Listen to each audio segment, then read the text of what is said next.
What's up folks, CrushSG here, back with my review on Zhongli. If I sound a little weird today, it's because I'm sick and I kinda lost my voice. Anyway, I had intended to wait a little longer to put up the review, but with all the rumors pegging his re-evaluation only taking place sometime after his banner ends, I figured I'd just get this out first and provide an update in the future if necessary. Alright, so as everyone is likely aware, Zhongli launched to no small amount of backlash from parts of the community, so let's get that part out of the way first. As always, timestamps are available if you want to skip this part. To me personally, this whole fiasco was kinda unnecessary. It's not about what Zhongli could or should be doing, it's about what he actually can or cannot do. Even in my pre-launch thoughts video, which had to be speculative by definition, I limited my speculation only to what I could quantify with math, or what I could back up with existing game mechanics. Everything else I brushed off as we'll see when he launches. And this leads into my next point. Not much about Zhongli's performance actually surprised me, and what doesn't surprise me can't exactly disappoint me. Now this isn't to say that absolutely nothing surprised me or disappointed me, but it wasn't nearly significant enough for me to feel the need to join the hate train post-launch. Quick throwback to some of the points I made in my pre-launch thoughts video. First, I pegged Zhongli as a better support unit. So my immediate thoughts are that Zhongli looks like he would make a much better support DPS than a main DPS carry. Clearly, this is very much the case. Even miHoYo has clarified that this is a specific design choice.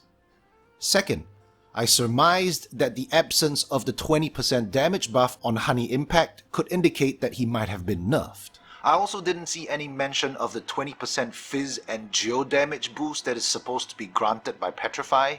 I'm not sure if they left it out or if he got nerfed. As it turns out, he did get nerfed. Third, Zhongli's prospects as a primary DPS did not impress me. Now everyone is absolutely raving about how it'll make him a super DPS healing tank machine, but I'm not so convinced. And fourth, I showed the math that suggested Zhongli's burst damage would actually not scale better with HP than attack. Now this is interesting because it tells us that despite his third talent, it would seem that Zhongli's burst damage doesn't actually scale better with HP versus percent attack. Lastly, I showed the math also suggested that Zhongli's burst was going to deal good damage, but not the ridiculous numbers that many were hyping it up to be. Here's what option C actually looks like. Yep, 165k, unbuffed, solo damage for a 40 energy cost, 12 second cooldown, level 6 burst. Come on now. As it turns out, option B is exactly how his burst damage is calculated. Now to be clear, this is not some I told you so moment. My point here is that even though pre-launch analyses are always speculative, there was more than enough information available pre-launch to avoid the gross overhype that happened with Zhongli. It didn't take much more than a couple of math calculations and some reasonable deductions to know that Zhongli wasn't gonna be this monster 5-star unit that everyone was hyping him up to be. But hey, it's not all bad. At least the backlash seems to have gotten miHoYo to re-evaluate him, right? Though I wouldn't go so far as to say that they are gonna buff him just yet.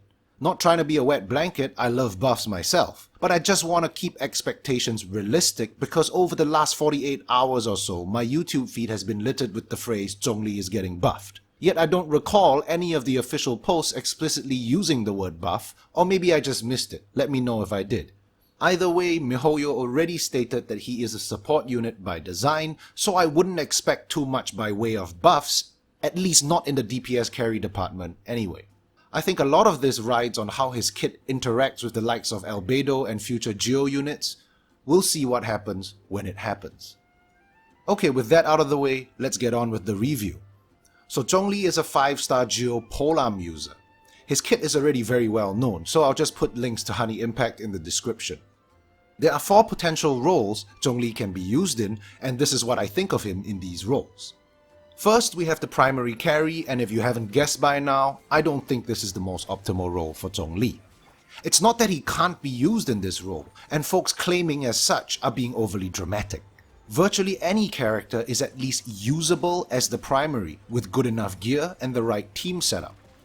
But rather what I mean is the value proposition for gear investment isn't great for Zhongli in this role.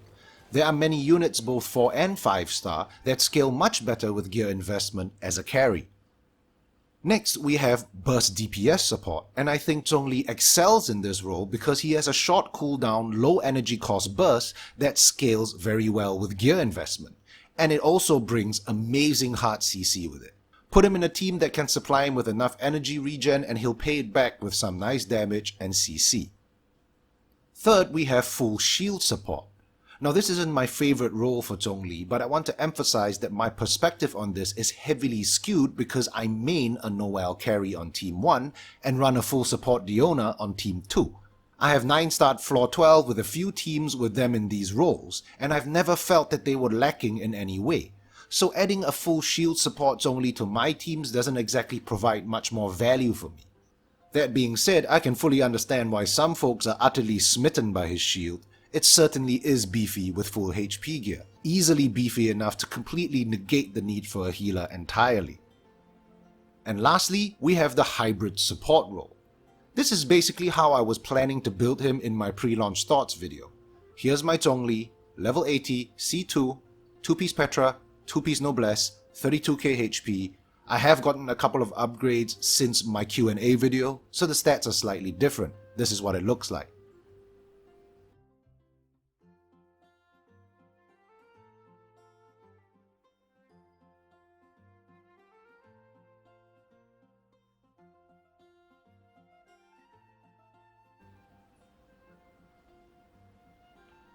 So the best way I can describe this role is to build Zhongli for full burst DPS with good crit stats, good bonus damage, but with HP main stat on the timepiece instead of percent attack. For substats, I would consider both HP and percent attack somewhat of equal value here. I think this is the ideal general build for Zhongli in most teams because it allows him to retain very respectable burst damage while still having a shield that is beefy enough to provide good value to most teams. But of course, your mileage may vary depending on your team setup. Okay, moving on, we have his general playstyle, and there are a couple of factors to understanding this. First, we need to understand that Zhongli's damage is heavily skewed towards his burst.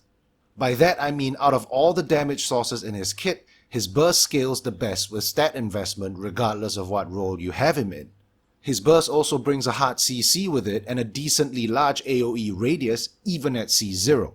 Thus maintaining a high uptime on his burst brings great value. I recommend that he be matched with a team that has some level of team energy regen or be paired with either Ningguang or Geo Traveler. And this ties into my next point. Zhongli's energy regen can be problematic. Much like Noelle, Zhongli has problems generating energy for himself. This is probably the single biggest downside to Zhongli and has caused many to write him off as unplayable. Coming from a Noelle main though, this is par for the course, and my teams are already built for good team regen, so getting Zhongli's burst up on cooldown was pretty easy for me. It all comes down to your team setup and rotation. Simply put, having him with the wrong team, the wrong gear, or using the wrong rotation will see him bring a whole lot of nothing to your team, and I believe this is responsible for at least part of the backlash surrounding Zhongli. And of course, the fact that his pillar provides very mediocre energy regen doesn't do him any favors either. On that note, let's talk about his E-skill, and there are 3 things I have to say about it. First, it is a little gimmicky and annoying to use. Yes, some have definitely come up with interesting comps that benefit from the resonance, but you can't target place it like Geo Traveler's E-skill, it messes with the camera angles, and it is a recipe for unintentional combat disruption if you accidentally climb up the pillar mid-combat. The difference between this pillar and Geo Traveler's Meteor is one takes literally 1 hop to fully scale, the other takes a full 3 to 4 seconds to climb up. That's a huge disruption, especially when you are running a swap-heavy rotation trying to maximize on cooldowns. Sure, I got used to it after a while, but I think MiHoYo still needs to do something about at least the camera interaction. It should simply have no interaction with the camera, period. Now second is probably one of the only 2 things that outright disappointed me about Zhongli, and that is the energy regen potential of his Geo pillar. If you watch my thoughts video, you'd know that I was hoping for some Oz or Goba-like energy regen. Unfortunately, this isn't what we got. To be fair though, after playing him for over a week, I can kinda understand why they gave it a seemingly inconsistent regen mechanic, and while some have claimed that this could be a bug, I think it's probably more of an intended mechanic. It seems like the lower chance of generating energy particles was an attempt to balance out the pillar's energy regen over time versus skills like Oz or Goba, which technically have much shorter lifespans on the field. Zhongli's pillar lasts for 30 seconds and has a 4-second cooldown. As long as you fight around it, it technically generates particles gradually over its entire duration. Now to be clear, I'm not saying this is a valid reason for the lower than expected regen. I'm simply explaining why I think it functions this way. Additionally, skills like Oz and Goba also generate particles via triggering damaging elemental reactions. Zhongli's pillar, on the other hand, lacks this capability, and it comes down to a problem with the geo element itself. Crystallize is not a damage-dealing reaction, it simply creates shield crystals. As far as I'm aware, no reaction damage means no additional particles, and this is the main reason why it seems to have comparatively poor regen potential versus Oz or Goba. The other thing that disappointed me was the long cast time of both his shield and his burst. Perhaps I'm too used to Diona's shield's cast time and the lack of a cinematic burst animation on 4-star units, but it feels unnecessarily long on Zhongli, and it makes using his shield and burst clunkier than I would have liked. His burst animation also seems to be a little buggy at the moment, so I hope they fix that soon. Alright, now let's take a quick look at his damage scaling. As I showed in my thoughts video, his burst damage doesn't actually scale better with HP versus attack. It starts off with a minimal difference at lower levels, but becomes much more significant when you start hitting level 80 to 90, especially if you have a 5-star weapon. That being said, because of the earlier mentioned energy issues, you might actually do better overall devoting at least something to energy recharge, be it via weapons or artifacts. We're talking smaller burst hits on a 12-second cooldown versus larger hits with potentially significantly longer downtimes. The point is, once again, Zhongli needs help with energy regen to bring his full value to the team. Okay, the last thing I want to talk about before getting into my test teams is Zhongli's shield. Yes, it is beefy. Yes, it scales very well with stat investment. And it is precisely because it scales so well that I think you should not overly invest into it if you can afford not to. Keywords being if you can afford not to. I know lots of folks have been showcasing 40k HP, 45k HP Zhonglis, allowing their teams to essentially face tank the universe. But the fact of the matter is, you only need that much shield strength to negate sufficient damage for it to be good enough. Furthermore, Zhongli is one of the only units with the ability to recast his shield on the 12-second cooldown. So beyond a certain point, having more shield strength could be taking away potentially more damage from his burst. Thus, my recommendation would be to try to go for some sort of offensive stat on at least one or two of the three main artifacts, the headpiece, the goblet, or the timepiece if possible, instead of going for percent HP on all three pieces. Again, the keywords being if possible. Only you and RNGesus can be the judge of how much shield strength you need on Zhongli to get by. Alright, let's talk about the teams I tested him with, and I'll just get two of them out of the way first. I couldn't get him to work very well with my Razor and Ningguang carry teams, but the problem lies largely with me. Those who have watched my Razor guide would know that my Razor team is all about rotational consistency. Razor's burst requires him to stay on the field for its entire duration, and using Zhongli's burst between Razor's burst rotation means only using it once every 16 to 17 seconds or more. Now this essentially puts a hard cap on the DPS value that Zhongli could bring to the team, and up against potential teammates like Xingqiu, Xinyan, Fischl, all of whom fit perfectly into Razor's rotation, I just can't see Zhongli bringing more value than those other characters can. For my Ningguang carry team, the issue was not being able to find a proper rotation whatsoever. Yes, I had very high hopes for Ningguang and Zhongli in my thoughts video, and I still do today. It was just too haphazard and random for me to effectively use the comp, and to be completely honest, I actually found it a little triggering at times trying to get it to work. Again, this is 100% on me, and I'm pretty sure if I dug down and spent another week playing the comp, I'd get it to work very well, but I had other stuff to test out as well. For those who want more info on running this comp, check out Sakapoko on Twitch. I believe he runs this comp with great success, and his Zhongli is pretty darn beastly. Okay, on to the two teams that did work for me. my Noelle and Xinyan teams.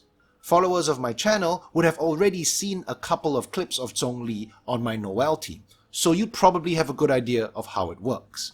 We have two Geos for Geo Resonance, Zhongli for burst DPS and energy regen, Xiangling for extra DPS and shield breaking, Chongyun for shield breaking and more energy regen.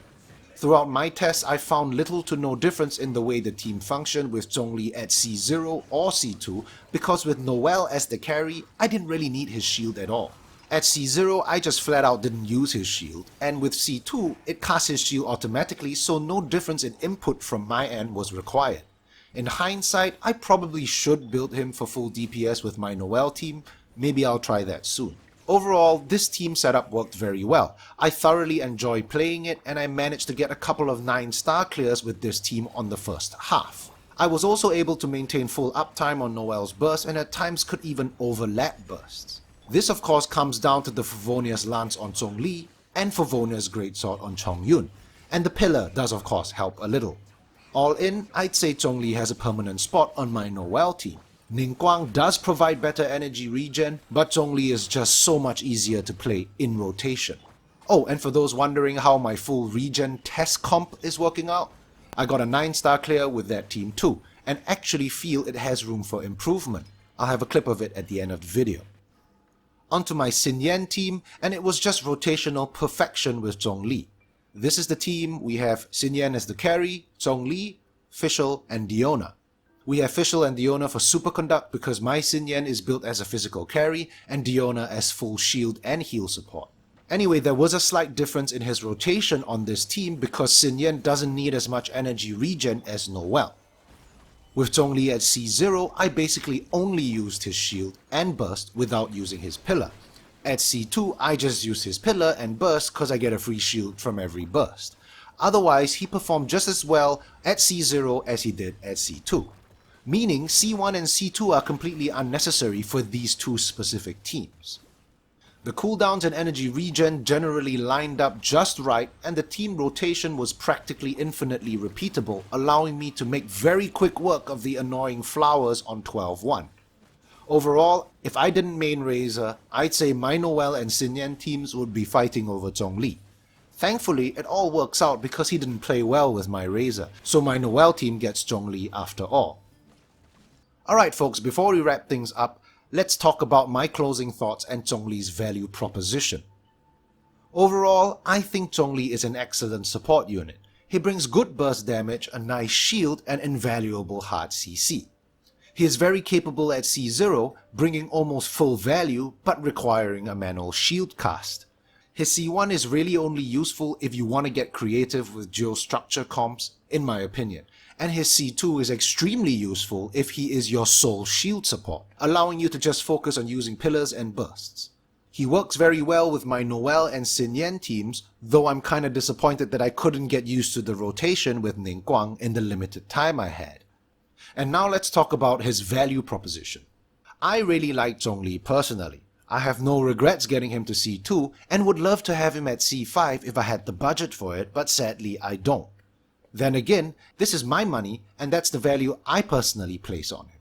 When it comes to making recommendations that involve a substantial amount of someone else's money though, I need to be a lot more objective about it. So Zhongli's shield can negate the need for a healer. His burst does decent damage and he's one of the only characters with a legitimate hard CC. This makes him at least a 2-in-1 character with bonus CC. And he can do all of this at C0. It seems like good value, right? Here's the problem. Zhongli essentially brings only one unique ability to most teams, his hard CC. Lots of folks put his shield on a pedestal, but as beefy as it is, its core functionality in the greater scheme of things is not entirely unique. He may be the character with the biggest shield, but he isn't the only character with a shield. And beyond shields, it is also very possible to get by with just a dedicated healer instead. Zhongli is also a Geo character, so he doesn't bring any damage-related reaction setup value, and beyond the rare Geo Chanter, he doesn't provide any shield breaking value either. Even Geo shields don't exactly require a Geo shield break. Claymores work just fine. When you look at it from this perspective, Zhongli's value as a 5-star unit starts to falter somewhat. The reality is, he doesn't bring much in the carry department compared to other carries, and even in the support department brings only a hard CC and decent burst damage. These reasons plus my personal liking of the character are just not enough reasons to earn a pull recommendation from me, especially for an F2P or low spending player. To wrap things up, Xinyan, Razor and Chongyun are all on the same banner. They are all superb 4-star units and definitely worth pulling for. C2 for Xinyan, any constellation for Razor, and C2 for Chongyun would be my recommendations. If you do get Zhongli on the way though, great, use him. He's a really good character. But otherwise, don't sweat it folks. Save your pity for maybe Ganyu or the new main character, the new Geo unit, Albedo. I know this probably surprised some of you, but I hope you understand the perspective here. The sheer cost of 5-star units and weapons in this game makes it really hard for me to ever recommend specifically pulling for them. The 4-star weapons and units are plenty strong enough for all available content. And I guess in a way, that's how it should be. You shouldn't need a single 5-star to complete all content in this game. 5 stars are merely a bonus or a luxury. Alright, that's all for this video folks. As always, thumbs up if you liked it, thumbs down if you didn't, crush that subscribe button, and I'll catch you in the next one.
Frozen.